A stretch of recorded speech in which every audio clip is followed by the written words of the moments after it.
Hi everyone, Aisha here again. I'm keeping it real. I have with me Mr. Edward Gibson of Northview Farms, and he is here to tell me his story, his journey, or take me on his journey.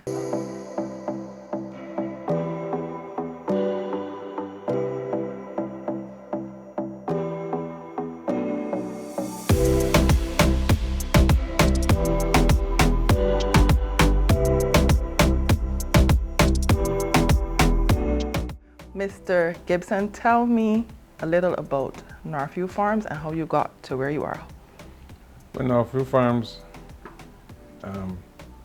was up a long time, but it's just that I've decided about 4 or 5 years ago to go on a larger scale. So then that's where you see the pretty shirt, as you call it. I decided that in business you got to let your brand be out there. And you can't have your brand out there for a name.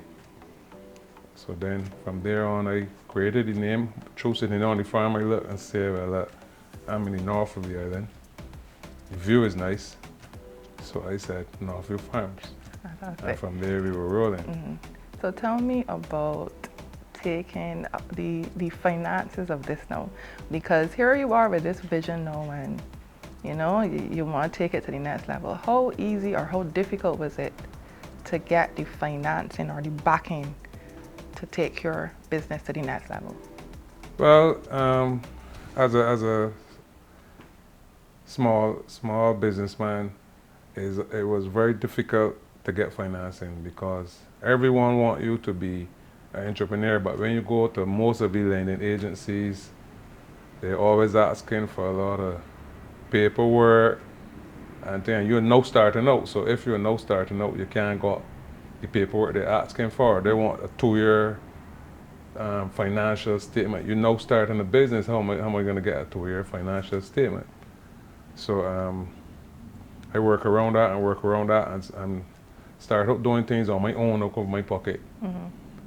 But I'm sure there was a point where you couldn't do it out of your pocket anymore. So then you had to really, you know, dig a little deeper. How did you do that? Right. Well, I was trying to remember. I think a friend of mine had introduced me to FundAccess, told me about FundAccess, and that's when I then approached FundAccess, obviously. And before approaching FundAccess, that is where I had started getting my paperwork together. Every dollar you spend, you make note of it. I still have a secretary that works with me. All my spending go to her, keys into the register, then my accountant takes everything from there. So I start billing the paperwork. So when I approached FundAccess and they asked for the financials and everything, it was like just calling the accountant, everything was there. I wasn't scrambling for that because I saw that that is where most of the lending institutions were asking for.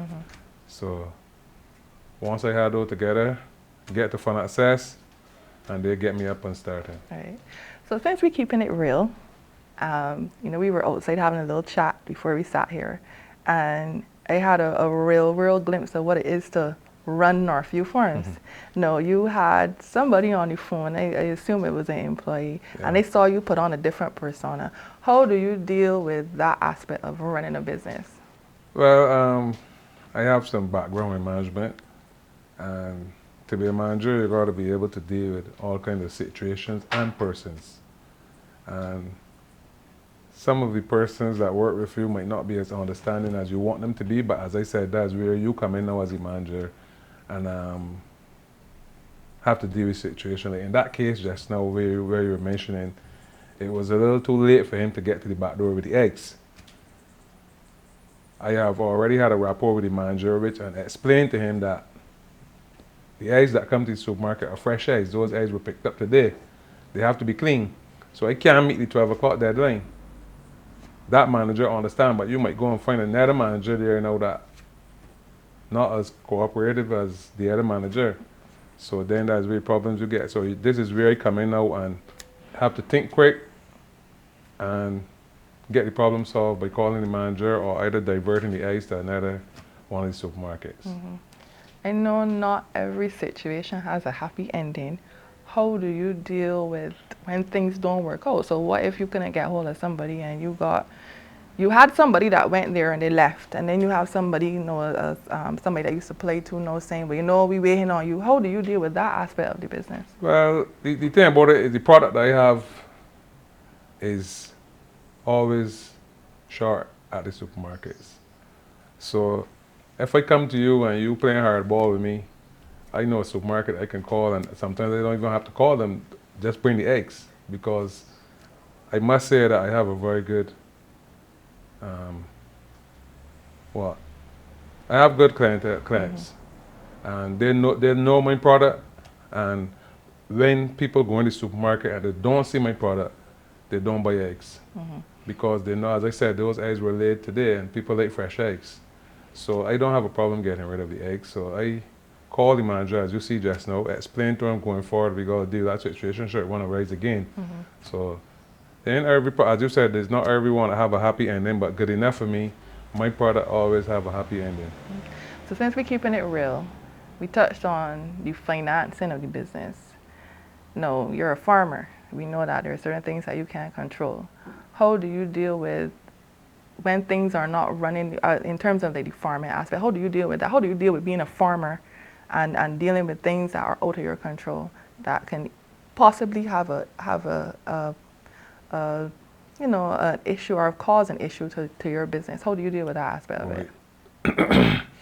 Prayer. There's nothing beat that. And on my way here just now, I was explaining to your co-worker that I took a medication that I don't know if I was allergic to it, and it was bringing on the hiccups on me all the time. And I was driving up the road at 1:35 to be exact. I remember the time I said, Lord, I'm going to interview and I can't do it with the hiccups. When I got here, I still had it. But by the time I come into here, it was... So there's only one thing to do when you get situations that are beyond your control, is the prayer, and that works. I want you now to speak to that young person who's interested in farming, who, and we being real, who may have gotten into farming not necessarily because they wanted to, but they're in it now or whatever. I want you to speak to them and tell them what they should be doing, what kind of mindset they should get themselves into, and the whole topic of getting help. Let me talk about that. How do we deal with that? What was that message to that person? Well, first of all, I want to tell them, don't come into farming for money. You got to come into farming because you like it. From the time I was young, I came out and found my mother and father raising chickens and pigs. So it's something you have to like, because don't fool yourself, and I guess you all hear the news all the time. In farming, you can get some losses. But I always say, if someone call me now and tell me whether a case of eggs fall on break, I tell them, don't bother, the fowl's going to lay tomorrow, we move from there, because if you stick on that and look at the losses, it's going to deter you. So you got to come into farming because you like it and not for money, and you must be committed. Because in farming, there's no Christmas Day, there's no birthdays for me, because farming is an everyday thing. Christmas Day, you have to be on the farm. So you got to be committed, and don't come into it for money, come into it for the love. And once you come into it for your love, it's going to come easily. So my next question to you, we talking to the FundAccesses and the banks and stuff like that, or even the government, do you think that there is more that can be done? What do you think should be done to push the sector more, things that they can institute, or the things that they're not doing the right way to help people like you or people in agriculture or farming? Well, now that you asked that question, I must say that this government was very helpful to me, because I started out, as I said, with just one layer pen, two small pig pens, and then some other little pen for broilers. And my reason for starting small like that, because I didn't have no land. So when this government do the project in St. Lucie, the Mount Poyer project, I approached the minister, and I tell him right now, I had this land in my mind ever since I could have seen myself expanding on this land, but the problem was getting the permission to use it. So then I was directed to be a DMC and quick, so I was able to lease the land from the government and expand my business to where I am now. So I must say that every person might not, as you said earlier on, might not have a happy ending when it comes to farming, but with this, when I approached this government there, who put me in the position where I am now to expand my business by giving me the opportunity to use the land and going forward. But I would say that as a small business person, well, the government already have FundAccess there, so that is one other positive move that was done by the government. So I would say that we need, you wouldn't have the more people on the ground to give people advice as to the way forward. The technical support of it. Technical support of it, yes. So as it relates now to where you see Northview Farms going down the road now, do you see yourself expanding? Do you see yourself going into another sector? Do you see yourself even teaching or being that person on the ground helping other aspiring farmers, you know? Well, right now I already started that because a lot of people call me for advice on the way forward. And as I said, you have to be bold. When I built my lay pens, I did not even have one single client. But I told myself that eggs gonna sell, so I ain't starting with the 50 chickens because I'm gonna be wasting my time. I went head into the water one time, and as I said, it was a good move. And since then, I had to expand again, and I can see myself going forward further in the business because I told you already that I'm pretty popular in the supermarkets. One supermarket even called me now and asking me now, instead of eggs now, to bring chickens because my brand is already in the people's head. So once you have the brand and it's a good product, people are going to stick to your brand.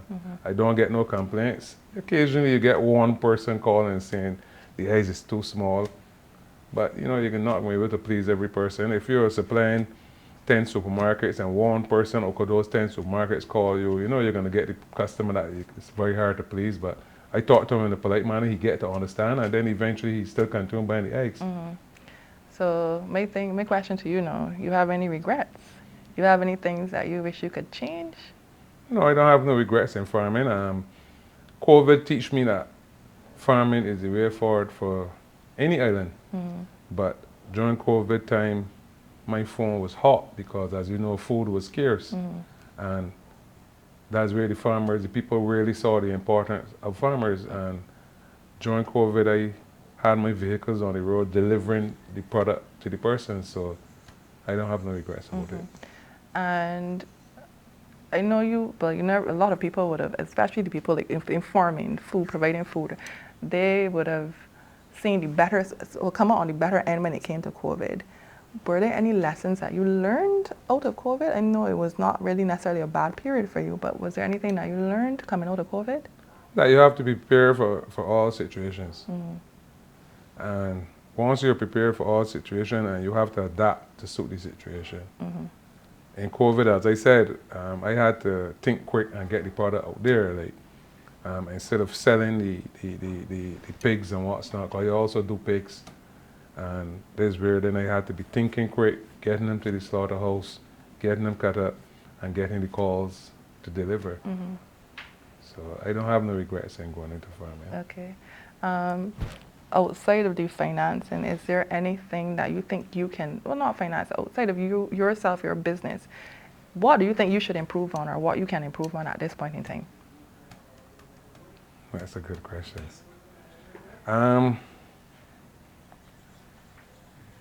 Only thing I'm looking to improve on, sometimes my delivery times, because of the pressure and the different places you got to go, can put pressure on you. You can get a lot of customers that don't understand. So going forward, I just have another cold storage vehicle on the road now. So that will help speed up the delivery time. So since I put 2 delivery vehicles on the road now, that seems to be working the right way. So that is one of the things I wanted to improve on, which is the delivery time. Mm-hmm. Because people, since COVID again, people got into delivery. Right. Every person call you, they want to deliver. They want to deliver. No person is coming to you now. So that is one thing I had to improve on. I think I'm doing pretty good at that now. Mm-hmm. No, I touched on that, but I want to know, as a business person, do you think it is important that you always think of ways to improve? Do you think it is important that you always think of ways to, and it is a given that you should, but you personally, are you always that person that's thinking of ways to make things better, to fix these problems, to work on things that might not necessarily be going the way you should? Is that your mindset? Yes, you have to be, have to have that mindset in business. You can't stay back and, as I said, when I first started, I started with a Toyota like this. And you have to improve because now, because of all the standards that you have, most places now are only taking your product if you come in cold storage. Mm-hmm. So I had to step up and get a cold storage vehicle to do deliveries because we have standards now. Mm-hmm. So as I said, you got to look and see what's going on. Once upon a time, I was not too good at. I was not an Instagram person, but this is where my young kids, my daughters, come in now, and they look after that side of it and promote the business through Instagram, because you have to go with the modern world. You can't stay back and call nobody and tell them that I got egg farm or I got pigs or whatever the case may be. So you have to look to improve, see how the market is going, and go to suit the market. Mm-hmm. So I'm glad you touched on that. I'm glad that you were able to share your story.